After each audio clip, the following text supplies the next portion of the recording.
ауылдық модельді кітапханасының оқырманы, мен Қанат Сұлжан Жұлдызқызы. Мұқағали Мақтаевтың 90 жылдығына орай өткізіліп жатқан өлең оқу челленджіне мен де қатысамын. Осы челленджді сыныптастарыма жолдаймын. Мұқағали Мақтаев: шеше, сен бақыттысың.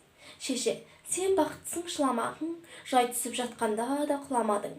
Тәңіріңнен мен едім ғой сұрағаның, сондықтан жыламағың. Бармын ғой, тірімін ғой, қасыңдамын, өлмеймін мен өзіңдей асылданмын. Таусылып өз-өзіңнен шашылмағың, байырғы берекеңді қашырмағың. Мен сенің қанықпын ғой көз жасыма, өзім кепіл тот басып тоз басыма. Екі жыр жазсам егер бірін арнап, шеше деп жаздым ылғи сөз басына. Тәңірім, кеше көрсін кесірімді, аспанға жазсам сенің есіміңді. Шеше, сен бақыттысың, тербете бер, құбаталдай иілген бесігіңді.